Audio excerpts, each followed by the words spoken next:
자, 안녕하세요. 반갑습니다. 오늘 이것이 소송경매다. 오늘 세 번째 시간이죠.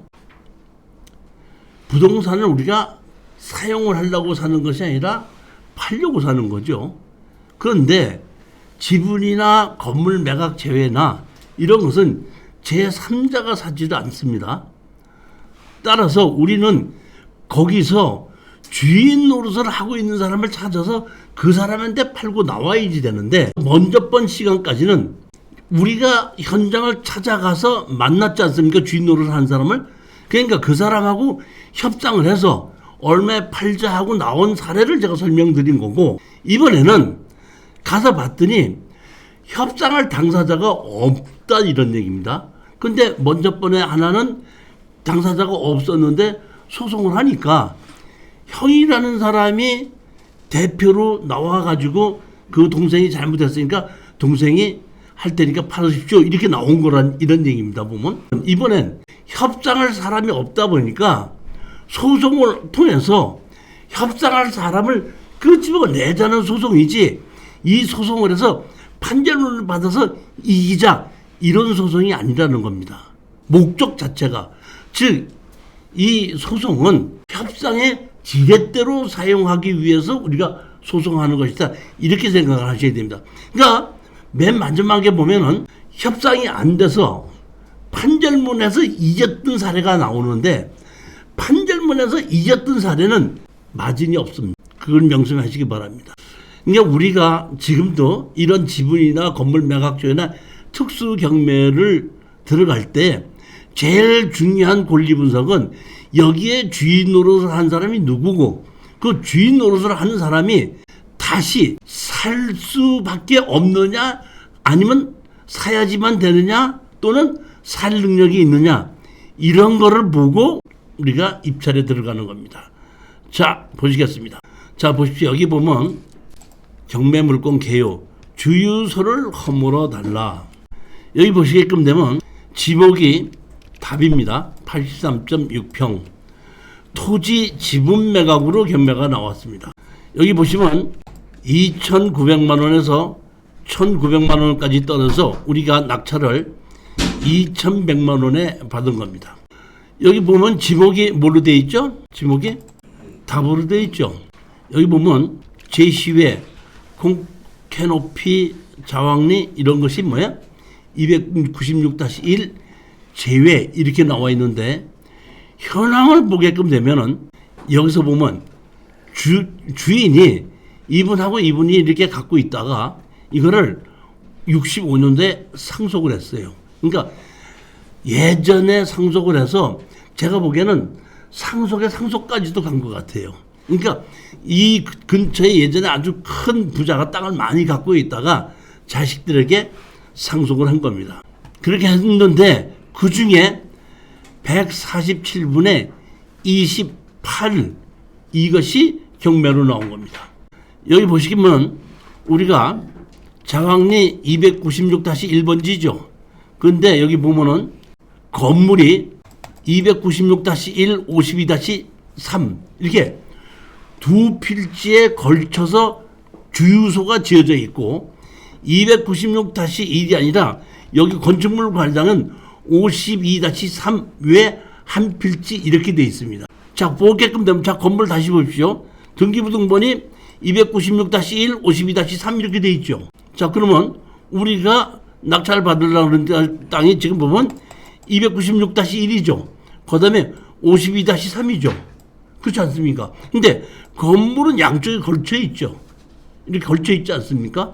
사실 지목이 답으로 되어 있는데, 이거는 건물을 같이 이렇게 지었으면은 이 주유소를 가지고 건축물 관리장을 가서 이거를 지목 변경을 했었어야 됩니다.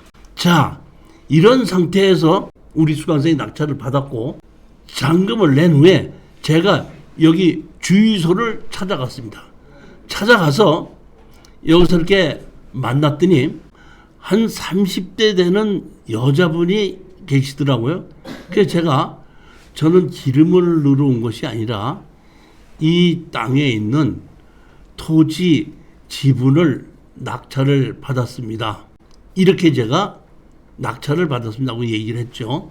그랬더니 그래서 여기에 주유소 주인하고 지금 만나려고 왔습니다. 그랬더니 그 여자분이 그 이번에 낙찰 받으신 그러니까 알고는 있더라고. 그것은 고모가 있는데 그 낙찰 받은 땅하고는 우리하고는 관계가 없으니까 고모하고 얘기하세요. 그래서 고모 전화번호를 적어주는 겁니다. 그래서 제가 고모한테 전화를 해서 이렇게 낙찰을 받았는데 어떻게 할까요? 그랬더니 그 전화 받은 분이 뭘 어떻게 합니까? 당신 마음대로 하면 되지. 전화 끊는 거예요. 그러니까 당신 마음대로 해라. 다시 찾아갔습니다. 다시 찾아갔더니 먼저 그 전화를 받고 다시 찾아갔더니 먼저 번에 있던 그 여자가 있는 것이 아니라 이번에는 이 건물 주유소 주인이 있더라고. 그러면서 나한테 하는 얘기가 당신이 받은 땅 지분하고 우리 주유소하고는 관계가 없습니다. 제가 보기 얼핏 보면 관계가 없어요. 왜냐하면은 이 52-3과 296-1에 주유소 주인도 296-1에 지분을 얼마를 갖고 있는 거는 같아요. 제가 보기에는 갖고 있는 거는 같은데 보면 관계가 없습니다. 그러니까 나에게 더 이상 와서 말씀하지 마십시오. 즉 이 얘기는 뭐냐면 우리는 낙찰을 받고 사실은 주유소 주인에게 팔고 빠져나오려고 생각을 했는데 주유소 주인하고 접촉을 했는데 주유소 주인이 나 관계없으니까 나하고 당신이 받은 그 지분하고는 관계가 없으니까 나에게 얘기하지 말아라 하다 보니까 할 수 없이 뭘 했죠? 소송을 하게끔 된 거죠. 이 주유소는 깔끔하죠. 이렇게 동네인데 이 주유소가 그 당시 막 차가 많이 붐비거나 그러진 않더라고요. 이렇게 주유소가 있는데 할 수 없이 소장을 냈죠. 이걸 이기기 위해서 소장을 낸 것이 아니라 협상을 위해서 소장을 낸 거예요. 원고가 있고 피고를 전부 다를 잡아서 피고를 해서 보면은 너 철거하고 나가라. 철거하고 나가고 다 팔아서 나누자. 이렇게 해서 송달을 했습니다. 그냥 해놓고 송달이 됐으니까 어떻게 될 거다 이렇게 생각을 하고 있었는데 그날도 다른 데 가서 땅을 이렇게 보고 있는데 전화가 왔어요. 여기 어디 법무사 사무실인데 그 땅 지분으로 이렇게 산 것은 수익을 올리자 하는 목적으로 좀 산 거 아닙니까? 얼마에 파시겠습니까? 이렇게 물어보는데 저는 사실 이 주유소인지 몰랐어요. 여러 개가 있었기 때문에. 그래서 저 보통 평상시에 제가 항상 감정 가격에 소송 비용 한 200만 원만 더 주면 판다고 이제 얘기했기 때문에 이 땅을 보다가 그냥 전화를 받다 보니까 그냥 무심코 우리는 팔기 위해서 산 거고 상대편에서 협상을 해서 사겠다고 하면 그걸 맞을 이유가 없어요. 거기서 줄다리기 더 하고 말고는 없는데 제가 감정 가격에 소송 비용을 통해서 한 200만 원만 더 주신다 그러면은 팔겠습니다 그랬더니 그 법무사 사무실에서 그게 정말 그렇습니까? 그래서 예 그렇습니다 그랬더니 그러면 조금만 기다려 보십시오. 제가 다시 주인하고 통화해보고 전화 드리겠습니다. 그러더니 10분 있다가 그러니까 일시불로 다 줄 테니까 자기네 사무실에서 은제 와서 계약을 하자는 거예요. 그래서 제가 우리 낙찰 받은 수강생한테 거기다 전화를 걸어서 몇 월 며칠 날 그 전화로서 법무사 사무실에서 서류 달라는 거 다 가져가서 내가 감정 가격에 200만 원 더 달라고 그랬으니까 준다 그랬으니까 갖고 와라. 해서 나중에 다 봤더니 2,900짜리에 2,100만 원 주고 받은 건데 주유소더라고요.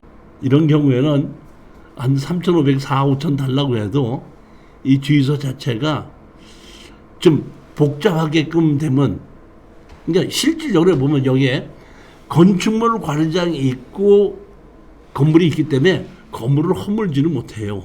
법정상권 인정. 아까 보면 등기부 등본에 보면은 건물이 두 필지 있는 걸로 돼 있죠. 두 필지. 그러니까 사실은 건축물 관리장을 보게끔 되면은 옛날에 건축 허가를 낼 때 그러니까 대지 면적이 얼마라는 게 표시돼 있어야 될 텐데 제가 보기엔 그건 없더라고요. 그런데 하여튼 간에 제가 보기에는 주유소에서 야 여기에 이거 휘말리면 안 되겠다 싶은 생각이 들었든지 주유소 주인이 그냥 연락을 와서 그 가격이라면 무조건 사겠다 해가지고 우리가 팔고 나왔던 그러한 얘기입니다. 우리가 그러니까 건축물 관리대장을 보면은 건축물 관리대장은 대표 지번 하나만 나와요. 대표 지번. 그러니까 예를 들어서 두 필지, 세 필지에 걸쳐서 같이 건물이 지어져 있다고 하더라도 건축물 관리대장은 대표 지번 하나만 나와요.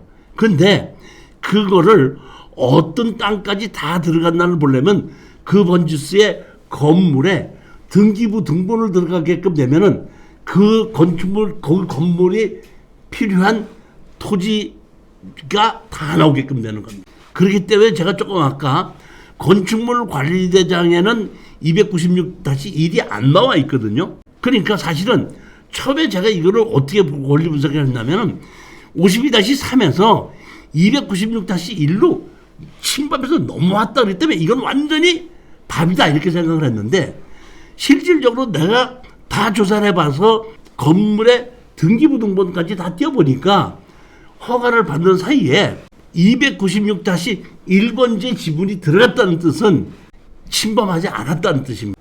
그렇기 때문에 만약에 경우에 주유소 주인이 무슨 소리냐 우린 적법하게 이렇게 돼 있고 그러니까 뭐라 그러죠? 우리는 구분 소유 관계다. 주유소 주인은 지분으로 돼 있지만 구분 소유 관계이기 때문에 여기 이만큼은 우리 게 아니다. 여기만 우리 거다. 이렇게 주장을 하게끔 되면 그 나머지는 분할을 해갖고 구분 소유를 실질적으로 분할해서 그걸 가지고 경매로 집어넣게끔 됐을 때 제가 보기에는 주유소에서는 넓은 땅이 필요하죠. 자동차가 들어오고 나가고 자기 땅만 필요하고 건물만 필요한 것이 아니지 않습니까? 그런 거를 생각해서 우리 지분을 매입한 걸로 보고 특히나 금액을 많이 부르지를 않다 보니까 그런 정도라면 얼마든지 투자를 하겠다 이런 생각에 의해서 끝이 났습니다. 핵심은 소송을 통해서 협상장으로 거기서 주인 노릇한 사람을 끄집어내자는 얘기입니다. 지금은 그 얘기를 하는 겁니다. 자, 이것도 한번 보시겠습니다. 이번에는 128페이지 지분권자가 지분권의 강제 경매 신청을 했습니다. 제가 항상 우리 수강생에게 지분으로 낙찰을 받게끔 되면은 제일 먼저 잔금을 내기 전에 낙찰 허가 만나면은 거기에 주인으로 하는 사람이 어떤 식으로 응대를 하는지를 보고 협상을 하겠다는 바로 협상을 해도 되고 먼저 말씀드렸지 우리가 협상이 잘 되면 잔금을 안 내고도 넘겨줄 수도 있었지 않습니까? 보면 그런 방법도 있고 여러 가지 방법이 있기 때문에 제일 먼저 낙찰을 받고 허가 나고 나면은 가서 한번 만나라 그래요. 여기에 목포시 북교동에 토지 건물 지분 매각으로 나왔습니다. 3천짜리가 1,600만 원까지 떨어진 것을 우리 수강생 한 분이 낙찰을 받았습니다. 이번에 이건 어디서 낸 건냐면 창원에서 한 겁니다. 창원. 제가 창원에 황경진 경매학원에 제가 추천 물건 강의할 때 얘기입니다.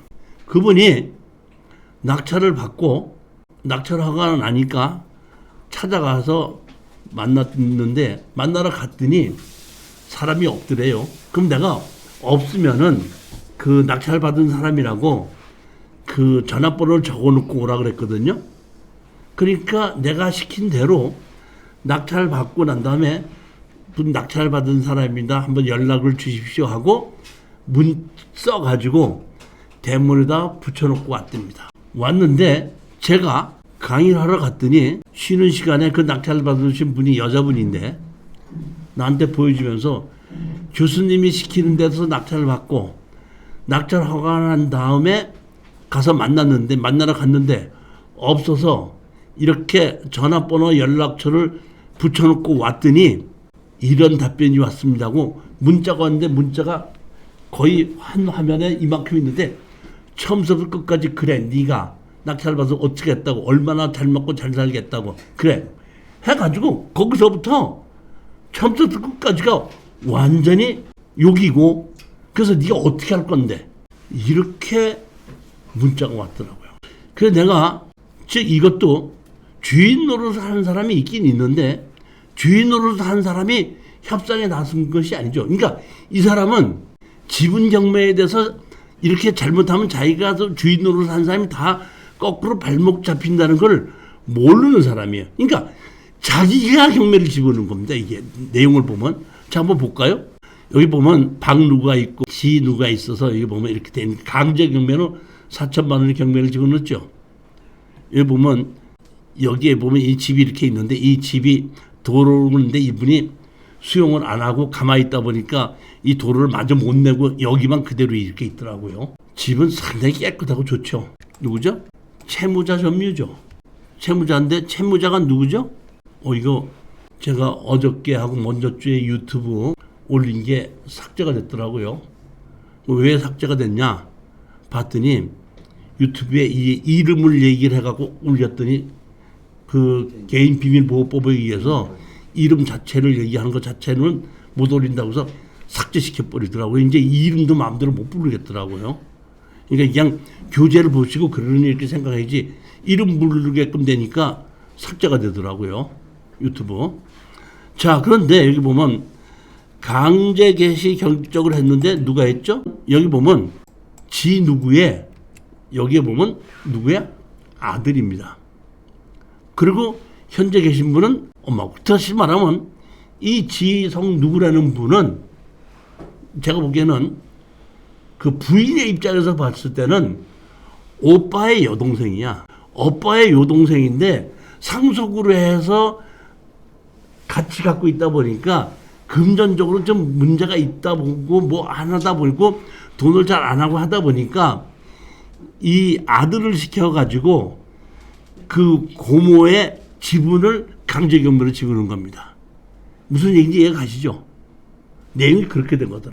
근데 제가 이 경매 물건을 추천할 때는 사실은 몰랐어요. 그렇게 요구를 하고 뭐 한다고 하길래 그럼 좋다. 소장을 내자.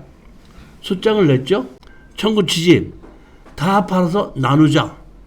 이렇게 해서 소장을 낸 겁니다. 청구 취지를.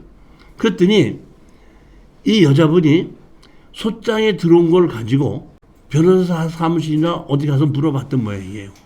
변호사 사무실이나 물어봤더니 대답을 당신 경매꾼한테 잘못 걸렸습니다. 이거 여기서 다 팔아서 나누자고 했기 때문에 당신이 이 집을 지키기 위해서는 이 6분의 1을 다시 사야지 되는데 사지 않고 이 사람은 5천만 원 달라고 그러면 5천만 원 줘야 되고 7천만 원 달라면 7천만 원 줘야 되는 거다. 그렇지 않으면은 당신 이 집에서 다 나가고 제3자가 사야 된다. 근데 아까 사진에도 보셨듯이 이 집이 여자 살고 있는 주인이 얼마나 애틋하게 갖고 논지가 보이죠. 정성이 들었던 것이. 그렇게 해서 소장을 냈더니 이제 법무사를 통해서 내 전화를 가르쳐 달라고 해갖고 했더니 우리 법무사가 전화를 가르쳐 주지 않고 날 보고 이제 전화를 하게끔 하겠다 그래갖고 전화를 제가 했습니다. 제가 보기에는 여기 제일 큰 애에 제가 보기에는 부인 되시는 분인데 저한테다가 전화를 하자마자 아이고 선생님 제가 시집 와서부터 여태까지 여기 살았습니다. 제가 죽을 때까지 이 집에서 살고 싶으니까 제발 제가 이 집에서 그대로 살 수 있게끔 도와주십시오. 근데 제가 너무나도 가난하고 돈이 없는 사람입니다. 내가 뭣도 모르고 그 신우가 하도 개차반을 쳐서 버릇 좀 고쳐주려고 했다가 내가 내 발등 찍는 줄 내가 진짜 몰랐습니다. 내용을 알고 그러니까 주인 노릇을 하는 사람으로서는 우리는 6분의 1을 점유하고 사용할 수는 없지만은 거기에 주인 노릇을 하고 있는 사람들로 주인 노릇을 못하게끔 만들 수 있는 건 있는 거예요. 지분 경매가. 그렇기 때문에 현재 주인 노릇을 하고 있는 사람이 자기가 주인 노릇을 하는 걸 그대로 지키기 위해서는 우리 지분을 협상해서 살 수밖에 없다는 겁니다. 이게 지분 경매의 가장 핵심이에요. 지분 경매로 들어가려면 제일 먼저 뭐부터 보라고 그랬죠, 제가? 주인 노릇을 한 사람이 누군가? 주인 노릇을 한 사람이 얼만큼 경제적 능력이 있는가? 주인 노릇을 한 사람이 경제적 능력이 없을 때는 주인 노릇을 하는 사람의 경제력을 도와줄 수 있는 자식은 어떤 자식이 있는가? 동네나 다 가서 이장이나 가서 다 물어보고 현재 주인 노릇을 하는 사람을 주인 노릇을 박탈을 시킬 때에 어쩔 수 없이 내 지분을 사게끔 만든다. 이런 얘기인데 여기서 핵심은 조금 아까 말씀드렸듯이 그 경매꾼한테 잘못 걸렸다. 이렇게 얘기했죠. 만약에 우리가 이 낙찰을 받은 이거를 가지고 감정 가격이 3천만 원인 걸 6천만 원 주시오, 7천만 원 주시오 한다 그러면 진짜 그거는 경매꾼인 거예요. 그렇게 압박을 해갖고 돈을 받아내는 거니까. 그런데 우리는 그걸 더 덧붙여서 받자는 것이 아니라 감정가에 팔겠다는 얘기고 감정가에 떨어진 걸 사서 감정가에 팔겠다고 얘기하는 거기 때문에 내가 그 사람이 그러면 얼마에 파시겠습니까 하고 물어보는 거를 한 3, 40분을 자기가 먼저 다 떠드는 거야. 나 얘기할 틈도 안 주고.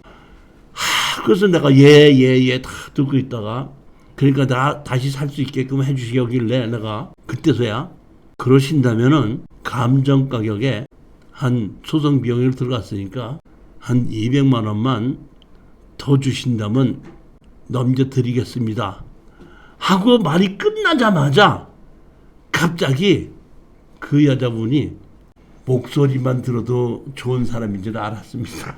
너무너무 감사합니다. 그러니까 제가 상당히 높은 가격을 제시할 걸로 생각을 했었고 그 옆에서 조언하는 사람들도 그런 식으로 생각했던 것 같아요. 제가 감정 가격 그 정도만 받으면 되겠다니 그때부터 그런 얘기를 하더니 그러면 언제 어떤 식으로 계약을 하겠습니까 하길래 제가 뭐 돈도 많지도 않은데 계약할 게 뭐 있습니까? 그냥 법무사 하나 정해서 저한테다가 문자로 주시면 그 법무사한테다가 서류를 뭘 가져가면 되겠냐고 물어보고 가지고 서류가 다 준비되면은 며칠 날 가겠다고 전화를 드리겠습니다.